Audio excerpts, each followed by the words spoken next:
প্রকৃত যারা সাজা পাওয়ার তারা ছাড় পেয়ে গেল। দেখুন, সঞ্জয় এর সঙ্গে যুক্ত, তার সাজা হওয়াটা দরকার, কিন্তু তার সঙ্গে আরও যারা যুক্ত আছে তাদেরও সাজাটা হওয়া দরকার।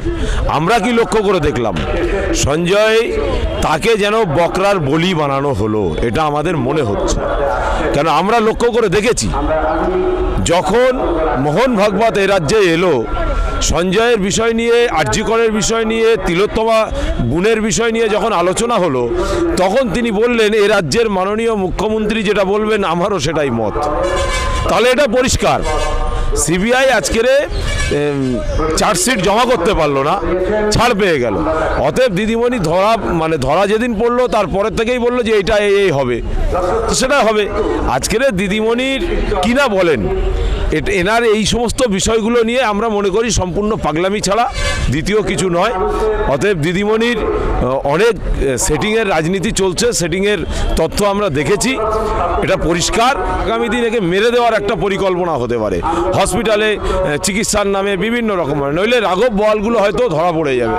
তো সেই জন্যই বিরাট একটা প্ল্যান চলছে।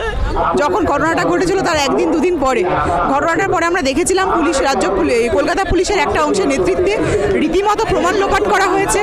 একাধিক জায়গায় সেই প্রমাণ লোপাট করার জন্য এবং নির্যাতিতা তিলোত্তমার মা বাবার সঙ্গে যে অসহনীয় ব্যবহার করা হয়েছে, তাদেরকে তার মেয়ের মুখ দেখতে দেওয়া হয়নি। তখন মুখ্যমন্ত্রী কোথায় ছিলেন?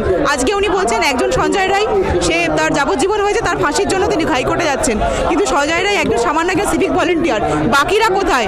এখানে যে এত বড় বড় মাতব্বরেরা ছিল, প্রিন্সিপাল থেকে শুরু করে স্বাস্থ্য দপ্তরের সচিবরা, তারা কেন কারাগারের বাইরে? সেই বিষয়ে মুখ্যমন্ত্রীর বক্তব্য কি? উনি তো প্রমাণ লোপাট করার জন্য পুলিশের যে একাংশ আছে তাদের বিরুদ্ধে কি পদক্ষেপ নিয়েছেন? ওখানে যে সিসিটিভি কেন বন্ধ ছিল তার বিরুদ্ধে কি পদক্ষেপ নিয়েছেন?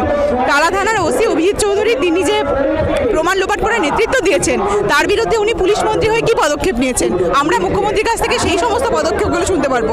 উনি তো একই সাথে স্বাস্থ্যমন্ত্রী, স্বাস্থ্য ব্যবস্থার আজকে কি হাল? মামনি রুইদাসে কেন তার জীবনটা চলে গেল? স্যালাইনের জন্য তিনি কি পদক্ষেপ নিয়েছেন? সেগুলো উত্তর তিনি আগে দিন। পুরোটাই তো সেটিং হয়ে গেছে অনেক আগেই।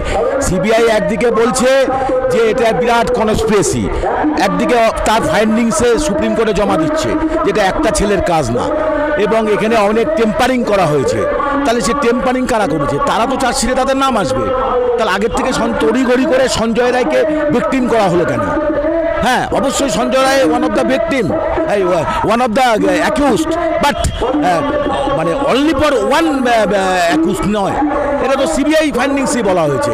তাহলে এটা যে একটা গভীর কনস্পিরেসি রাজ্য সরকারের স্বাস্থ্যমন্ত্রীকে বাঁচানোর জন্য, এটা পরিষ্কার আমাদের কাছে।